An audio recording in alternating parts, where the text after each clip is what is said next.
Hi everybody! Last year around Easter time, I made a regular bunny cake, but this year I decided to change it up a bit and give her a protective face mask. If you are feeling stressed amid the coronavirus pandemic, I hope that this will inspire you to dust off your baking pans and get into the kitchen. Alright, let's get started.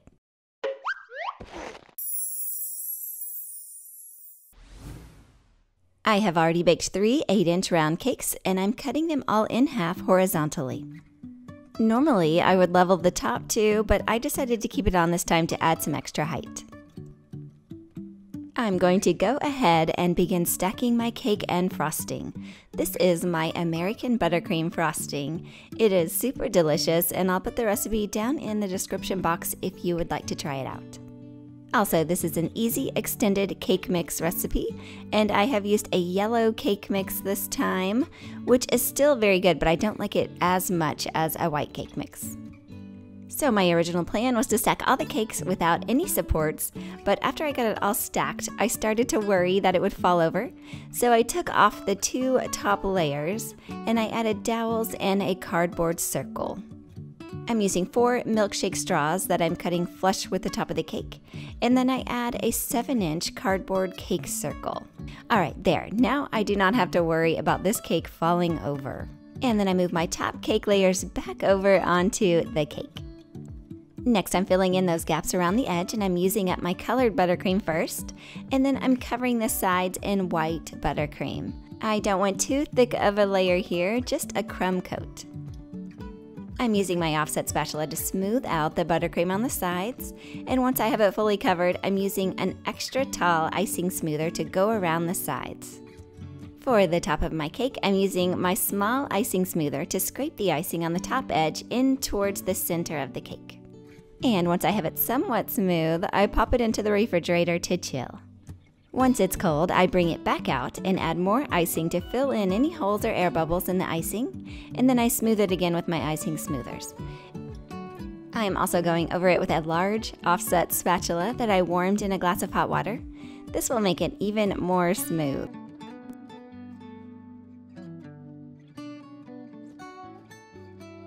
Alright, let's get this cake covered in fondant. I'm rolling out a piece of fondant, and the brand of fondant that I'm using is called Satin Ice. Since this cake is so tall, I'm covering it by using the paneling method. This piece is for the top, and I'm using a cake circle as a guide to cut out a circle that's a little bit larger than the top of my cake. Now that I have it cut, I'm going to pop it into the freezer for a few minutes to harden up. Next, I'm brushing the top only with water, and then I move my cold piece of fondant over on top of my cake. I'm smoothing it out with my fondant smoothers, and then I use my X-Acto knife to cut right around that top edge.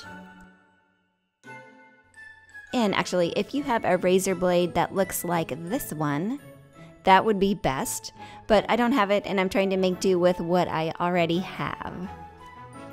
You do need a brand new blade for this so you can get a very, very sharp cut.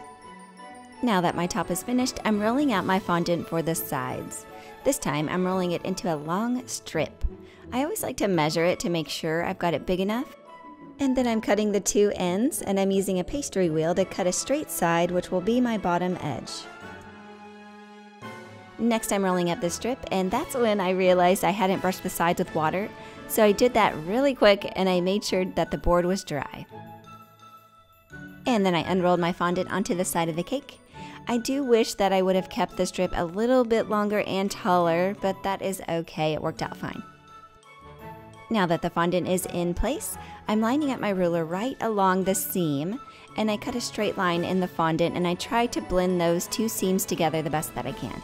Satin Ice fondant does not blend well for me, but it still looks pretty good. I'm getting it smooth with my fondant smoother, and then I begin trimming the top edges. I'm doing this exactly the same way as before by running my X-Acto knife right along the top edge. Next, I'm brushing a tiny bit of water in between those 2 edges to make them stick together and blend in. Let's move on to the bunny ears. I'm making these out of fondant with Tylose powder mixed into it so that they will dry out and be more sturdy. My ear template was one from the internet. There are so many to choose from. Just do an internet search and a bunch will come up. I'm placing my template on the fondant and I cut it out. Once I have 2 ears, I cut my template so that only the inner pink is showing, and then I cut out 2 of these also.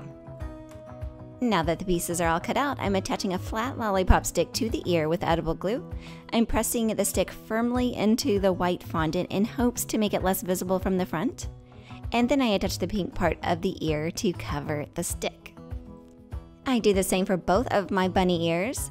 Those will need to dry out overnight, so that is something to keep in mind when you begin this cake. Next up are the eyes. I printed out an eye template from the internet too. You can do a search for unicorn eyes and you will find all types of eyes to choose from. Making the eyes is pretty much the same technique as cutting out the bunny ears. I'm holding the template up to my fondant and I cut out all the different pieces of the eye.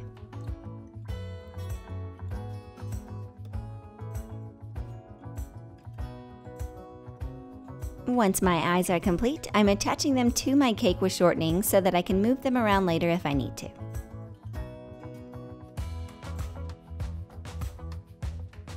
And then I'm painting them with gel color mixed with a tiny drop of vodka. I'm using the thinnest paintbrush I can find and I'm brushing lines from the pupil to the outer edge of the iris with different shades of purple.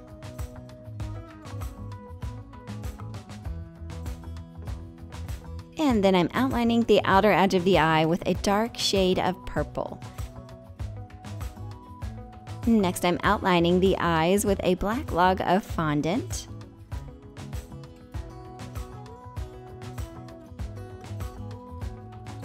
And then I'm giving her some eyelashes on the top and bottom of her eye. They're just tiny logs of fondant, and actually they're really hard to get onto the cake with gloves on. It's easier without the gloves. We have 3 types of flowers to make for this cake, and my first flower is made with a rose mold. I've had this mold for years and this is the first time I've ever used it, which is kind of exciting for me. The mold is dusted and I'm pressing my fondant tightly into it, and then I pull it out and voila, a rose. It is not the best and beautiful looking rose, but I don't enjoy making flowers at all, so quick and easy is always best for me. I'm finishing it off with some dark purple food color powder. My next flower is pretty simple too. To start, I'm pressing a floral veining mat into my fondant, which creates this beautiful texture on the fondant, and then I use a flower cutter to cut it out.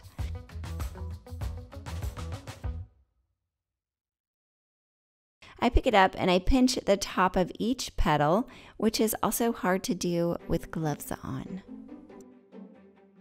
I'm dusting it with food color powder and then I attach silver dragées to the center of each flower. And then I place the flower in a flower former to dry out. The last flower is also pretty easy to make. I'm cutting out a flower shape out of fondant and then I lay the flower into the bottom of a flower mold press. I put the top on the mold and I lightly press it. I gently pull the flower out and I dust it and I sprinkle silver stars into the center of it too. I let all of the flowers dry out in a flower former, but you could also use a crunched up paper towel. I made about 35 flowers in total and I used pink, purple, and blue fondant for these. The mask is up next. For the mask, you'll need to use fresh fondant with a little Tylose powder mixed into it. You want it to be soft so that the fondant doesn't crack. I colored mine blue and I'm rolling out my fondant as thin as I can get it. I'm running my ruler under the fondant and once I get to the top, I'm using it to lift the fondant up a bit and then I fold it under just like a mask. And I repeat this folding process 3 times and then I use my ruler again to trim down the edges.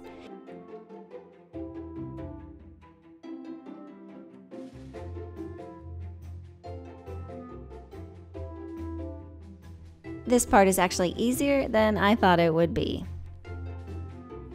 Okay, now that I have the main part of the mask made, I'm using my 6-wheel pastry cutter to cut white strips of fondant, and I'm using these as a trim around the mask.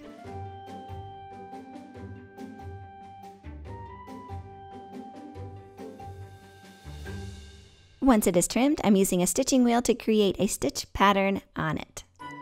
I wanted to go ahead and put this on the cake to make sure I had it right, but I felt it was too flat, so I'm adding a ball of fondant and I'm pushing it under the mask.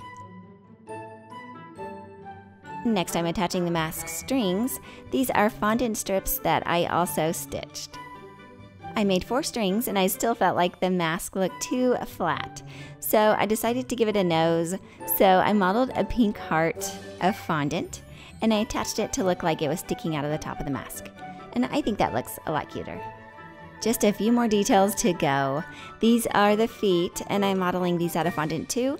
You could always use modeling chocolate for things like this since it tastes better than fondant, but I am just using up my fondant.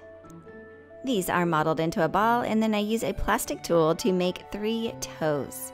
Once I've made 2 feet, I'm adding some pink circles to create little bunny toes. And finally, I'm creating the tail by rolling a ball of fondant, and I'm texturing it with a piping tip. Okay, let's put this cake together. First, I'm pushing my ears down into the cake. I shortened these sticks so they would rest on the board that's inside my cake. Once the ears are secure, I'm adding the pretty flowers. I think these turned out really cute.